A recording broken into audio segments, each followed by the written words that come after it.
What's up guys, back here with another video this week, and it's all about how you can create custom, creative, and simple YouTube thumbnails for your videos. In today's video, I'm going to be showing you the tools and tips and tricks that I personally always use when I make YouTube video thumbnails. And trust me guys, you don't need to be a graphic designer to actually make a custom YouTube thumbnail, because some of the tools that I'm going to share with you guys today actually have pre-made templates that you can use right away. So if you're really interested about learning the tools to actually implement custom thumbnails to your videos today, then be sure to keep on watching. Alright guys, so now I'm going to show you my screen on my computer to actually walk you through exactly step by step how I create a personal custom thumbnail for my videos. So I'm going to start looking at the screen now so I can navigate exactly how I do this, but don't mind me, my screen and my video is still recording my face, so I'm still here. So the first thing that you're going to want to do is open a website called canva.com. And then when you get into Canva, you're going to need to sign in either on Facebook or Gmail. And then when you sign in, your screen will look like this. There's not going to be anything here besides templates that you can use. And so what Canva is, it's a graphic design website where you don't need to have graphic design skills to actually make graphics. They have so many templates that you can use, and they're really easy to just navigate and use in general. So I would definitely recommend this option if you don't have any experience with like Photoshop, Illustrator, or even like InDesign. So definitely use Canva. Okay, so your screen will look like something like this right here. So they give you a lot of options, and you want to look for something called a YouTube thumbnail. Let's see, is it here?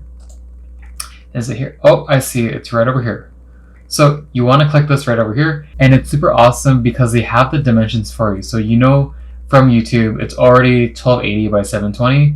So you want to click this, and then your screen will look like this over here. Cool. So we have a blank screen. So I need an image. Let's pull up an image. So I downloaded an image of a photo I recently took when I went to Vancouver. And it's over here. So this is my image here, and I'm going to drag and drop. So this is me right over here, and then when it's done, you put it in here. What you can do with the image here, you can either make it bigger, smaller. Ultimately, it's up to you.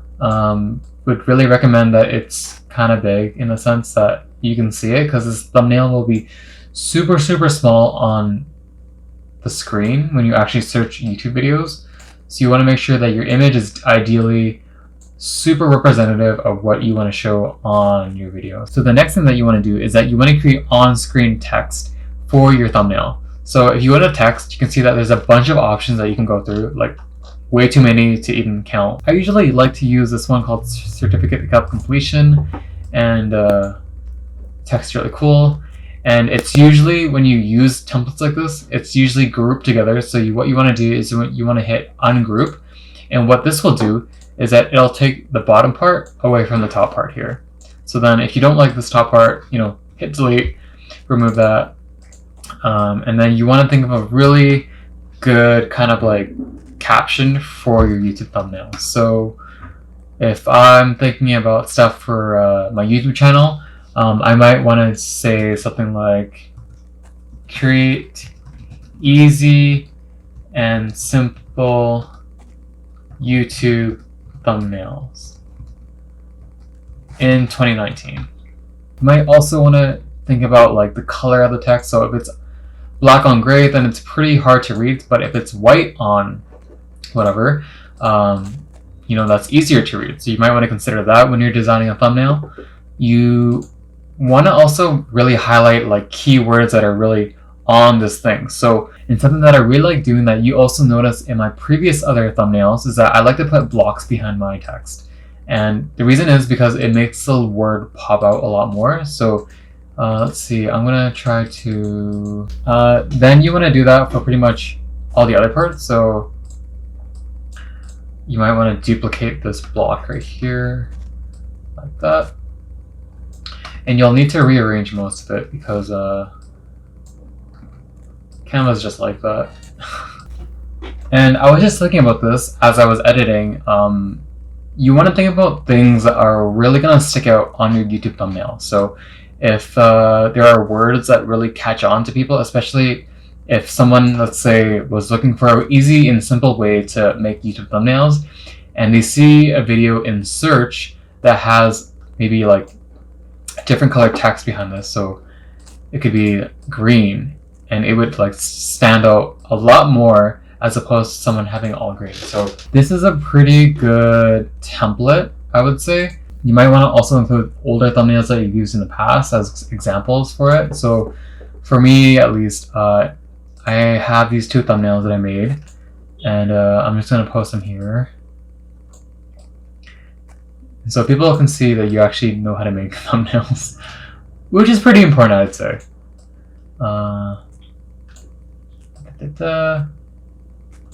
You can also do some pretty cool things like this, maybe even this. Change the size. Alright, so that is one way about going about it. The other way that I would recommend doing YouTube thumbnails, if you're really curious, I'll pull up an example of what I mean. So when I was first making my YouTube thumbnails, I did this thing where I use the mask tool in Photoshop to make my YouTube thumbnails. And typically what my thumbnails would look like, they look like this. So if you see on the screen, my older thumbnails look like this. And generally, I've made both thumbnails, so I made thumbnails that look like this, and I also made thumbnails that look like the one I made on Canva. So I showed you the first one, and now I'm going to show you how to do it on Photoshop if you're really curious about doing the masking stuff. Okay, so we're going to move into Photoshop now.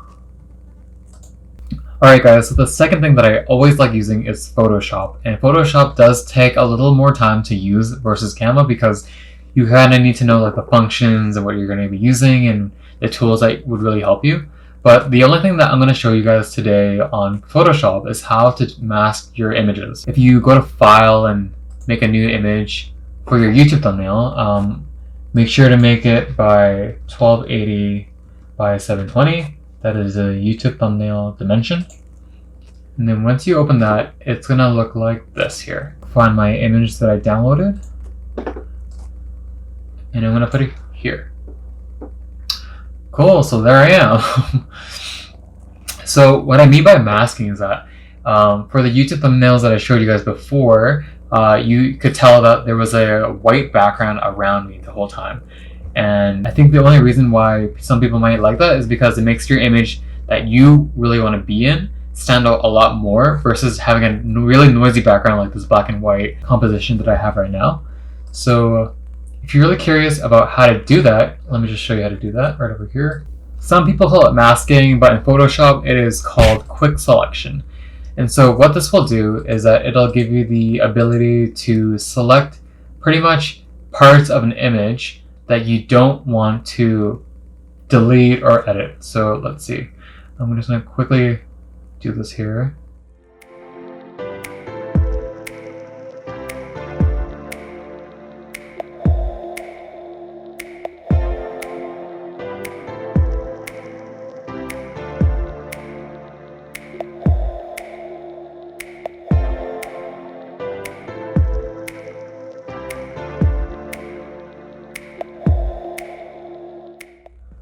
Alright, so this is the easier part now. Now that you have all the image of the specific person that you want to be in it, I would then copy and paste this thing. So now you can see I have 2, which is pretty cool. And then you want to hide the original one. And this is kind of what it looks like right now.